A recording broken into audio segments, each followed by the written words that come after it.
kapatid tapos ikaw natatawa ka? Kasi ano, kasi naibalita ng kapatid mo na naka-detain na, tapos nakalaya.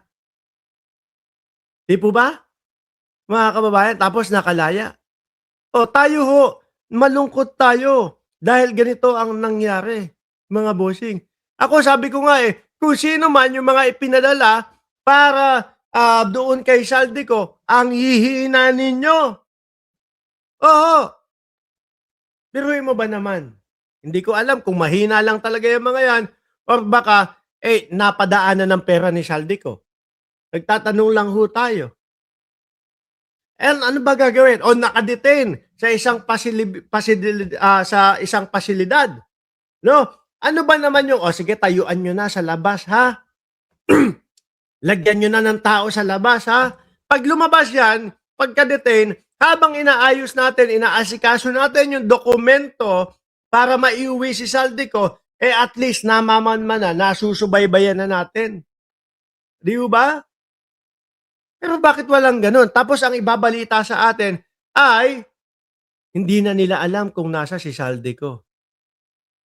Puwede po ba 'yun? Ano ginawa niyo dun, 'di ba? Nagpunta sa Czech Republic ang ilang opisyal ng gobyerno upang makipag-ugnayan sa mga awtoridad doon para mapauwi na sana si Saldico. O kung sino yang mga 'yan. O saan po naka-detain? O dito naka-detain, ganito. O sige, kung ilan man sila, 4 sila, o 2 kayo. Sa labas kayo ng detention facility. Paglabas niyan,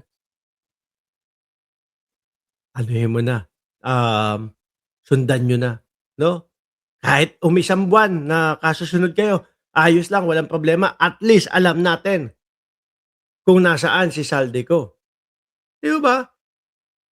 Pero yung sasabihin na hindi alam, pero eto, para bumalanse ho, mga kababayan, puwede ding sinasabi lang nila na hindi alam kung nasa si Saldico, pero ang katotohanan ay minamanmanan at sinusundan nila. Para lang hindi mabukayo o hindi maalerto si Saldico na may mga sumusunod sa kanila. Pero yung, reaksyon, mga bossing, ni Amy Marcos na natawa, putang-ina wala yung grupo niyo wala na ngang, ginagawang tulong sa gobyerno, tapos natatawa pa kayo? Tatawa-tawa pa kayo kapagka may mga ganito na nakalaya, 'di ho ba? Anak ng may nagbabanta pa din ba diyan? Okey, inuman namin kayo ng kape. Enjoy niyo mga DDS, ganito na lang. Matagal pa 'yun, 'no, siguro 2 taon pa bago kami mamatay diyan sa mga pagbabanta niyo. Ang gawin niyo mga DDS, i-enjoy niyo muna habang inaaresto yung mga vlogger na mga kupal ninyo. Oh, i-enjoy niyo muna habang pinoposasan isa-isa yung mga vlogger ninyo na nagpapakalat ng mga fake news. Yung ano, yung pagkamatay namin, sa 2028 na lang natin pag-usapan yon. Pag-usapan niyo na lang ako kapagka patay na ako, 'di ba? 'Pag pinapatay na ako, ng mga Duterte. Saka na natin, gawin 'yon o saka niyo na pag-usapan 'yon. Matagal pa, 'no? Yung habang pagpoposas, habang yung hinahabol, habang nagtatago, yung mga vlogger ninyo, yun muna ang pag-usapan natin. Okay? Ang layo niyo na agad, 2028 hindi niyo pa nga alam kung mananalo iyan. Maisingit ko lang ho ito mga kababayan,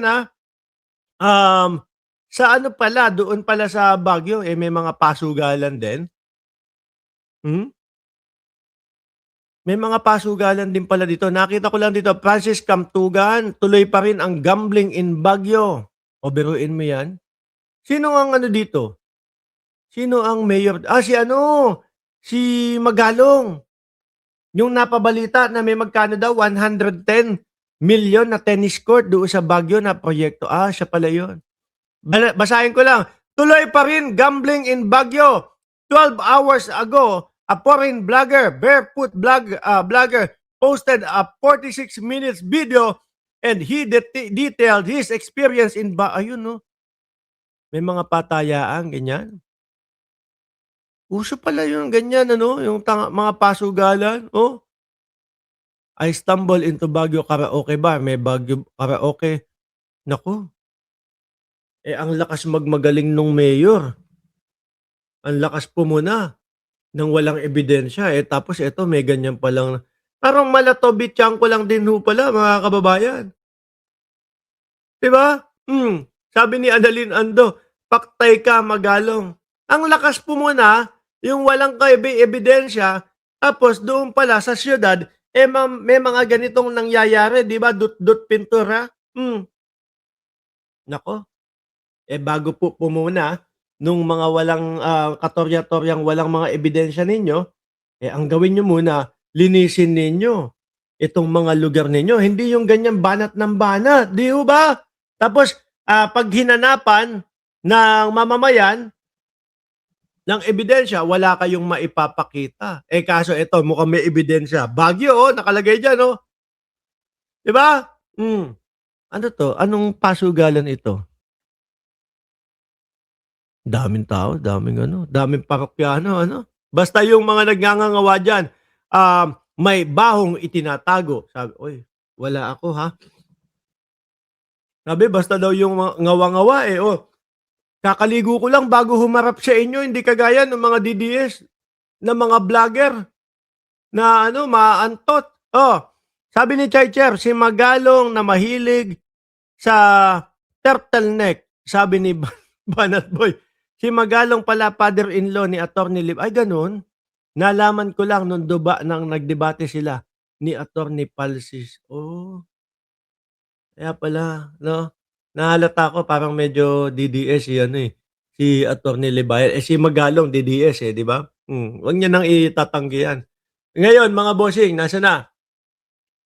Eto pa, isa pa 'no, yung sa Supreme Court mga kababayan. Nakita niyo na po ba yung reaksyon, ng Supreme Court mga bossing, doon daw po sa Fort Worth?